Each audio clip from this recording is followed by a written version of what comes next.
We are going to stick on the subject of money, and we now have a panel from CNBC, Disruptor panel, and the focus of this panel is identity protection in a fintech world. And CNBC technology reporter Jordan Novet will be talking to two very interesting panelists we have with us today, the co-founder and chief executive officer of Trulioo, Stephen Ufford, and the chief executive officer and co-founder of Synack, Jay Kaplan.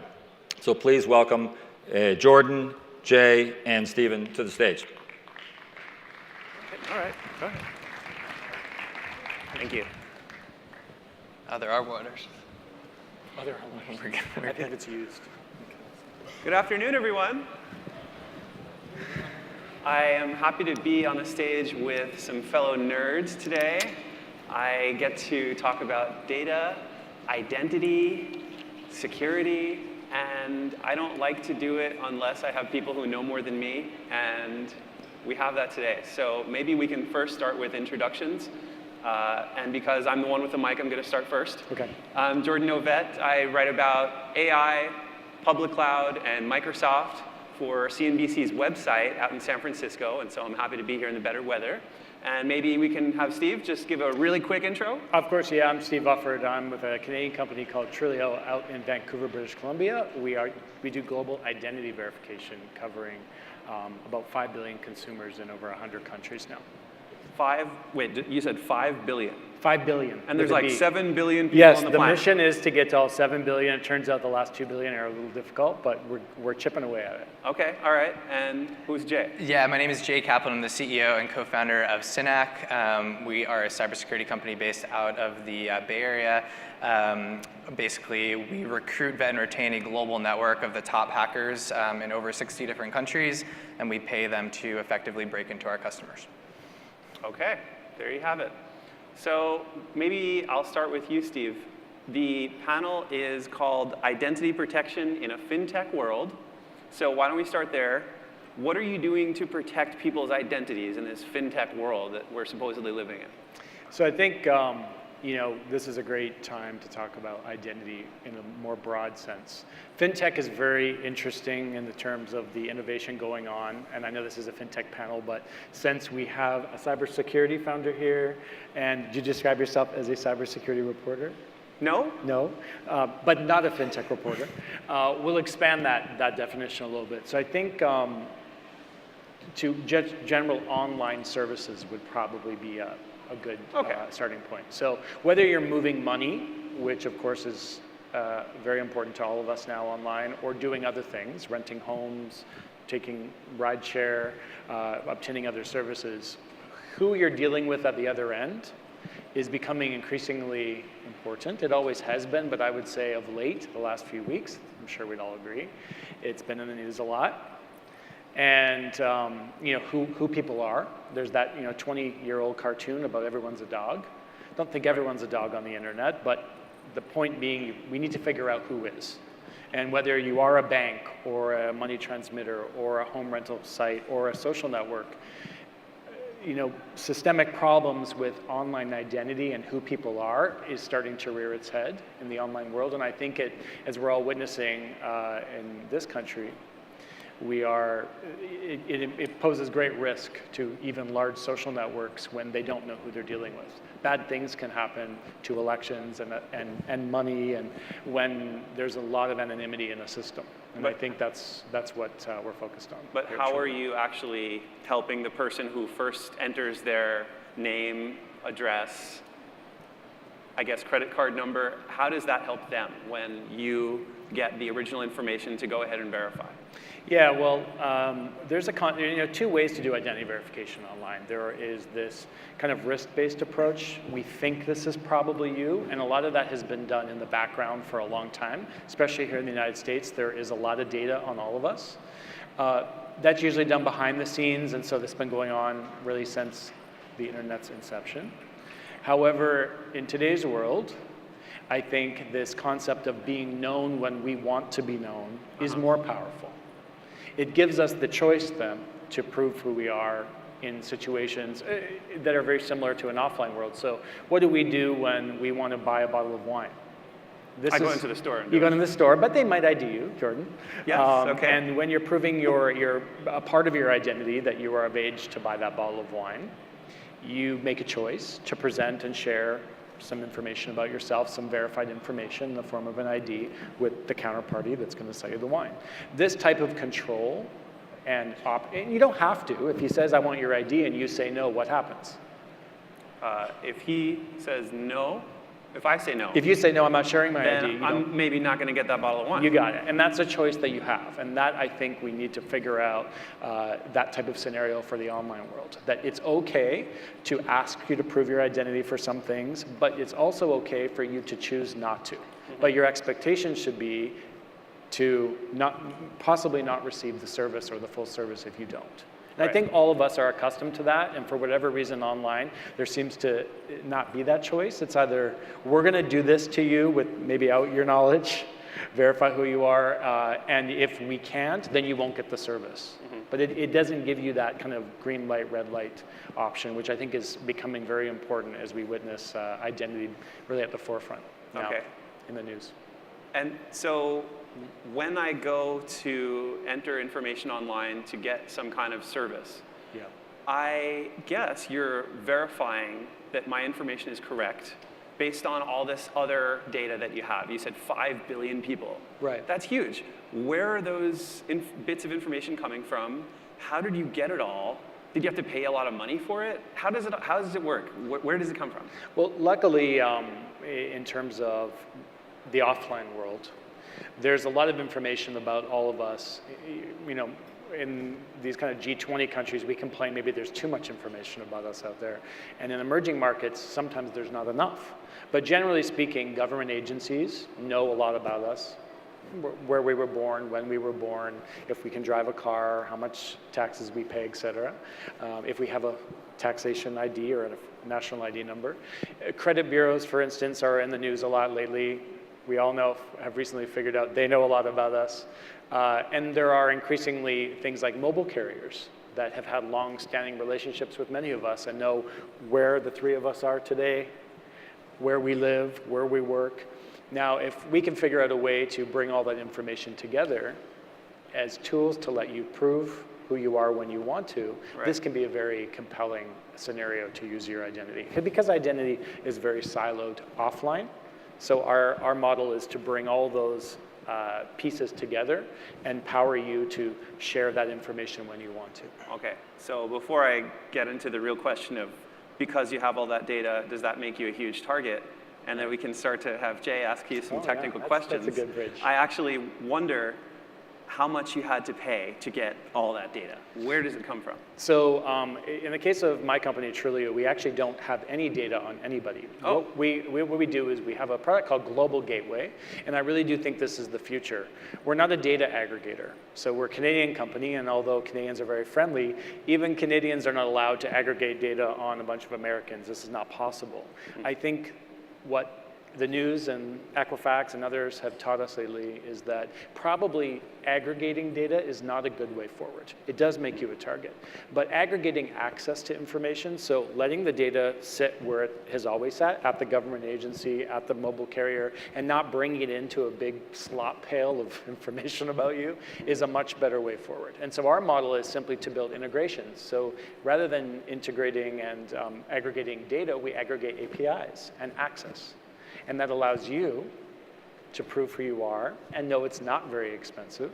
Okay. In most cases, an electronic identity verification can be carried out for about $1 around the world. Okay, I can afford that. Yes. So, and by the way, the users don't pay for that. Right, It will right. be the service providers that you're dealing with, whether you're taking an Uber or renting from an Airbnb or buying or selling something on Amazon. Those marketplaces are invested in your trust and your safety, and so often kind of build those costs into their models. okay, to so service I you. want to bring Jay a little bit into the thank conversation you. more. It's a pleasure being here. I was just wondering, you, the hacker of hackers, if you can think of a way to get something valuable out of this architecture, which apparently doesn't have very much data at all, it's just an integrator.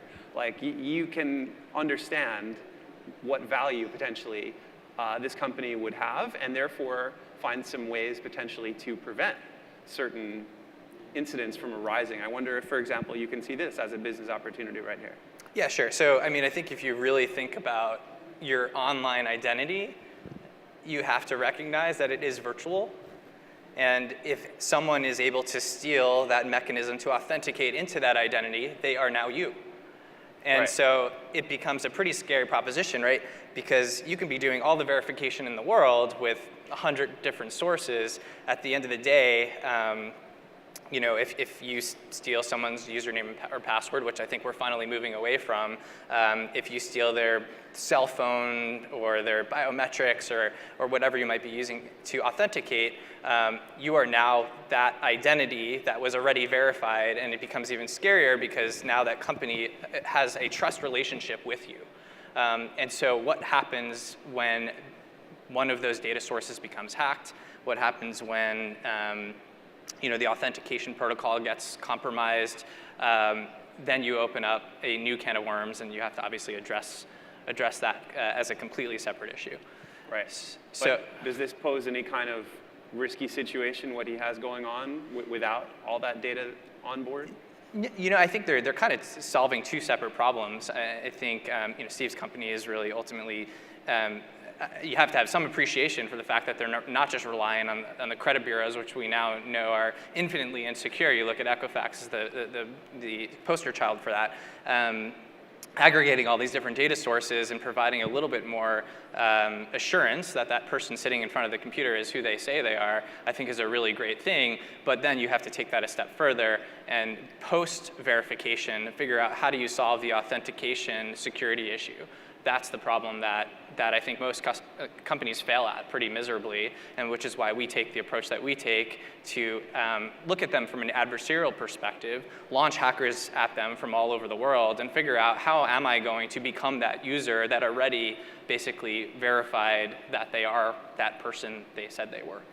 Speaking of verification, how do you actually make sure that those people are good and okay to be part of this type of private bug bounty that you're going to launch for a customer? How do you verify their identity? Certainly the first question we get anytime we approach one of our Fortune 500 financial services customers or the government or whoever it is we might be working with, who are these individuals on the other end? They need to know that as well. So when we talk about crowdsourcing hackers, I mean, that's a scary concept. Those two words did not belong in the same sentence like 5-10 years ago, but it's now becoming almost a new industry best practice.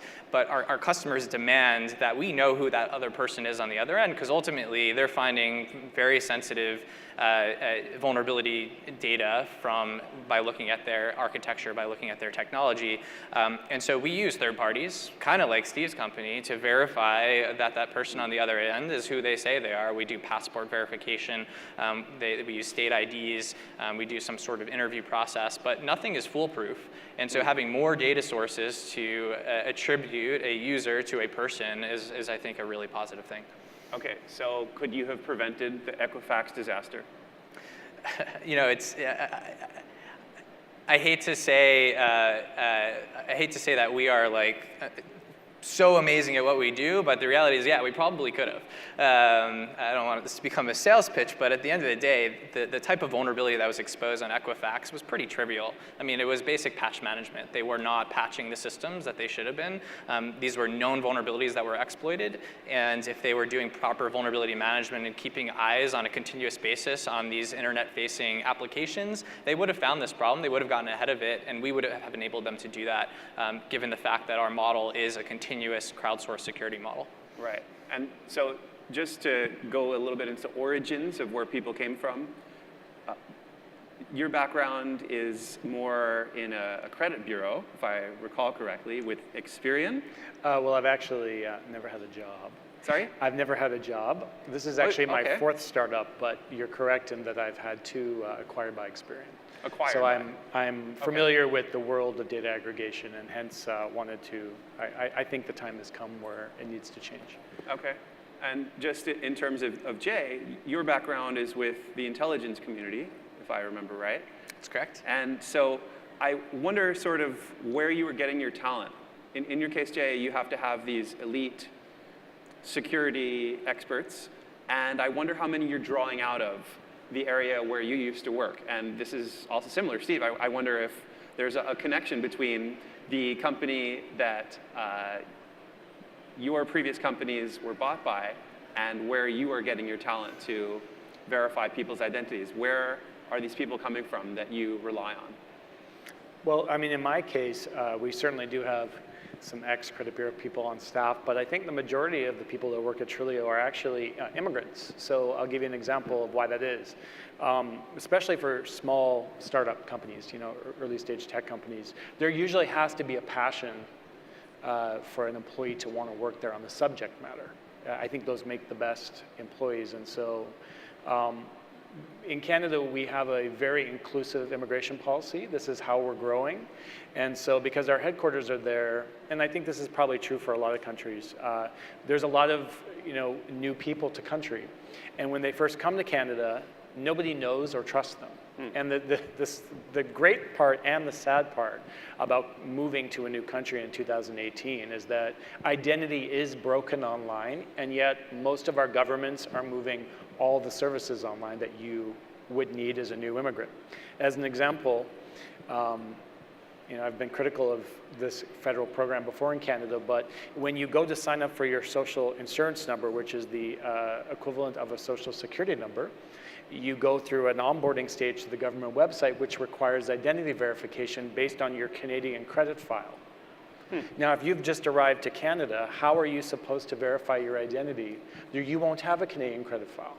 In order to get a Canadian credit file, you need a credit card. In order to get a credit card, you need a social insurance number. So what do you do? So you don't use the online service. So then if you're lucky enough to live in one of the big cities, you go to one of the processing centers in the city. If you live outside the big cities, you're looking at a long bus ride. Okay. So mainly immigrants. So this is not the approach that we want to help for young people or new immigrants to country, or people that are just not credit active. You should be able to obtain government services digitally, regardless of how long you've been in the country. So identity is broken in that sense, and actually it's a very significant impact on the new arrivals to our country, and probably many others. Okay. Jay, I wonder if you can talk a little about hires and where they're coming from. Yeah, sure. So as Jordan mentioned, I came from the intelligence community. I worked at the National Security Agency for about 5 years as a state-sponsored computer hacker. It was a pretty awesome job. And as you could imagine, leaving the government world and starting a company like this, you definitely want to tap into that talent as much as you can. And so in the very early days, we certainly leveraged that network by pulling some of those people out. It's a freelance model, so they can still work for the government, but work for us nights and weekends. It's kind of analogous to the Uber model in some respects, or Lyft, I guess, since they're a sponsor here, right? But at the end of the day, we wanted to make sure that we had the top talent we could possibly get, and they were trusted. Our customers demand high trust, vetting, visibility into what they're doing. So it extends beyond just the network of people that we tap into. It also extends to the auditability of their traffic and the work that they're doing. And so we actually force them all through a central point where we can monitor and log that activity and show that customer in real time what is going on. And so beyond the initial verification and identity verification, we also want to verify the work that they're doing is legitimate and can be audited. We're now in 60 different countries, and as you can imagine, that gets infinitely more challenging when you start to verify someone in some third world nation in terms of who that person is. And so we lean on quite a few third parties to help us do that, help us do background checks. But it is the hacker community, and they are. They're good at getting around things, right? And so, we have to have trust in our process. We take full liability on for these researchers, but so do our customers. The customers have to trust this model, and they have to recognize they are getting attacked every single day anyway from all over the world. We're just giving them a mechanism to engage with that global community, but do it in a trusted manner. And I think that's definitely a mind shift that's happening today. It was a lot harder of a sell, certainly when we first started. Got it. And that cues up my next question very well. I imagine that you know exactly how to work with the government in I don't know what the word is for soliciting and getting work in that type of world, but you know how government works. I wonder what it's like to go into other markets, for example, financial services. what has it been like, and what do those customers demand that's different from government or any other agency or any other industry? And I wonder also for Steve, for financial services, it seems like that would be the more natural domain, but I would be interested in how things have evolved as you've gone up market. I can start. So it's a little counterintuitive how we started from a customer engagement perspective. We actually, instead of starting from our roots and going after government, we recognize that government is very bureaucratic and can take a really long time to sell to. And so they were not our initial first customers at all. We actually went completely after enterprise, selling to the large banks, selling to the big healthcare companies, technology companies, et cetera. And over time, we were able to really refine the model, make the technology platform more robust, add more auditability and control and trust, and then finally shift resources into selling into the government sector. And today, they comprise a pretty large percentage of our customer base. We're working with the Department of Defense, at the Pentagon pretty regularly. We work with the Internal Revenue Service, Health and Human Services. I mean, these are all agencies that take security really seriously, but are really hyper-conservative. And for us early on, we're like, it's going to be a hard sell, these guys to adopt a crowdsourced model for security testing. But they're now at the point where they are embracing this model like private industry, and I think that's a really exciting kind of just point that we reached to be able to come up with a model that resonates with such a conservative organization like the federal government. But it definitely has taken us some time to get there. But you started with big companies. Did they say, this guy worked at the NSA, he must be okay? How did you even get those early deals? It seems like in enterprise software, you start small with, let's say, startups, and then you work your way up to organizations that have 10,000 people or more. I'm surprised at what you said. Yeah, I mean, I think being at the NSA certainly gives you a lot of credibility in the cybersecurity space, so that certainly helped. I think the more credible part was solving a real problem and a pain point for them, recognizing that they're doing security testing every single day. Pretty much every company in the world is doing it, and they know it sucks. And they wanted a solution that had higher efficacy, and they wanted to pay for something that was actually meaningful. And so we'd come in and do pilots. I mean, and for us, for our business, it's actually pretty easy to do a pilot with an organization. You just got to get through the contract. It's let us come in, let us do one assessment, let us show you all the vulnerabilities you've been missing over the past 10 years, and how your organization is pretty much Swiss cheese, and it happens. I think we have 100% success rate at this point in terms of proving value, because we always find something. And I think it's a scary world out there. There is some statistic out there that says 93% of enterprise organizations just take hours to compromise. That definitely holds true from what we are seeing in the wild. Okay. So you want to talk about financial services? Yeah, I mean, I was just thinking of this audience that we have out here coming to see identity protection in a fintech world. So let me just bring it back there for a minute when it comes to fintech or banks. So they're very, very focused on protecting your identity now, which I think is, we can all breathe a little more of a sigh of relief that at least the people that are focused on our money, not necessarily our social profile or our reputation yet, but the people that handle our money are very, very focused globally, not just in the United States. We have customers in over 60 countries that are focused on this problem. And when I say protecting your identity, it begins with, one, letting you prove who you are to them digitally, which helps them to protect your identity in the future. And the reason for that is because, there has been a lot of loss in the last 15 years associated with online services around money transfer. And we're lucky. We think about tapping our credit cards now and our identity offline, and we're not liable. But when that goes bad, someone is liable. And so I think that's okay, for the individual consumer. But I mean, I've actually had my identity stolen. Oh. Yes. And the fintechs were actually the first spot my stolen identity was used. As an example, it wasn't the big bank that I deal with, but somebody was able to go to an upstart credit card issuer, digital credit card issuer, rack up a $10,000 credit limit and bill without me knowing, with my stolen identity, which was onboarded digitally, go buy a bunch of computer equipment and then disappear. And I did, in the end, pay half the bill. Okay. So, and the reason for that is I couldn't prove it wasn't me.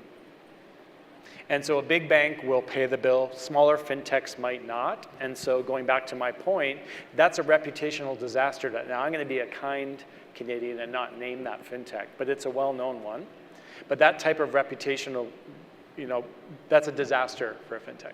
That's So I sort of think- like Jay pointing to Equifax and being like, don't let this happen to you. Yes, well, so because they're a relatively young company, I don't think the intention was there. It was just an experience. This just happened to me in the last 12 months.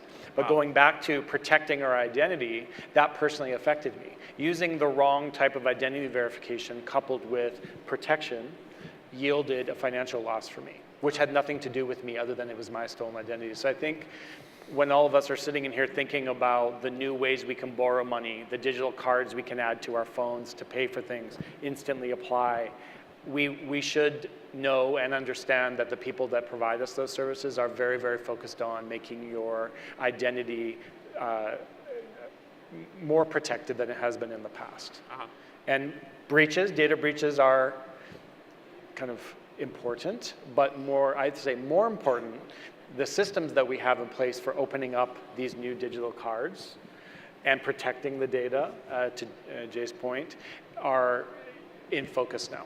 Right. And that's a big sigh of relief for me, watching from the other side how loose some of these rules were and how easy it is to impersonate each other and steal our money, essentially. In the end of the day, it was my money that was stolen.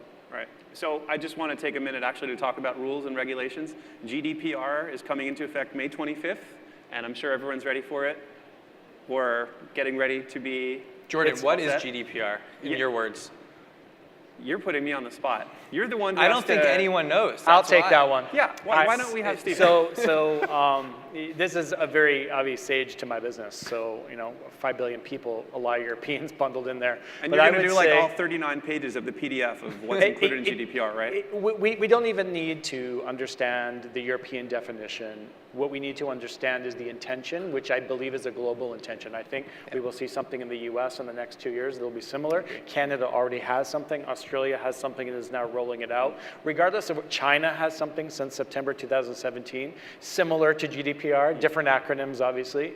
What it means is it is a set of directives around the world that are coming up that are generally positioned to protect individual consumers' personal information. It's just that simple. And to take that a step further, Yeah. you're putting the onus on the organizations Yes. that are holding your data to actually protect it. And actually, not just the organizations, on each of us also. So Right. in GDPR, there is a concept of an auditor, and that is you. You have the power under that regulation, not the government. The government can, but you will initiate it. If you feel an organization has mishandled your information, you will be empowered as a European citizen, and soon, I think, an American citizen, to hold those organizations accountable and to audit them with respect to your information. Can ordinary, regular people, Yes. those 5 billion, reach out to you and say, hey, can you give me my data? If I had data, yes. But Oh, you because I don't. don't, That's right. You're so just companies that integrated. store data on you, you have that right, and soon that power. We've always kind of had that right, but where to go with it's been difficult. This regulation makes it very widespread across the EU, and I think it will become a global standard. And what that does is, again, going back to my original point, it lets you be the auditor and the controller of your own information. I absolutely cannot stand to sit on another panel with another government official in some country talking to me about, especially the Canadians, telling me that they know where I should, who should not be allowed access to my driver's license data. I can't stand not being treated like an adult. My preference is for a GDPR type of approach with tools, online tools that treat me like an adult. I have the power to decide when to give an organization my data. I'm accountable for giving it to them, but they're also accountable to me for handling it. Right. This is a much more scalable method than having a government agency in some country try and police thousands of, if not millions now, of organizations, like small and large around the world. That little app developer that you tried the app and downloaded your data from a social network, they fall under this category. So anybody that has your private information can be and should be held accountable by you. And what this regulation does is gives you a stick. So let me just be clear. Have you had to change the product? Have you had to update your terms of service or privacy policy to meet those expectations? Both of you. Jay, you can go first. Yeah, I mean, for us, it's about data retention policies and ensuring that if data is pulled from, personal data is pulled from a customer as a result of successfully hacking into the organization, we get rid of that data. It's hard to do when you have a global community of hackers, and to get them to understand what those policies are. And so we have to do special training, and we have to kind of guide them through it. But absolutely, we have to change those policies. But we've also refined our product in such a way that is helping organizations adhere to these GDPR compliance regulations, et cetera, to make them more secure. Because at the end of the day, if they are actually hacked and this PII is leaked, it can put them out of business. I mean, you think about the fines associated with GDPR, it's astronomical, it's massive. I mean, Equifax would not be in business today if GDPR existed in the United States. There would be no way, they wouldn't survive. I mean, the fines would just be too high. Wow. And so I think the onus is now on them to protect that data, and using organizations like ourselves, obviously, to help them do that is a great thing. Right.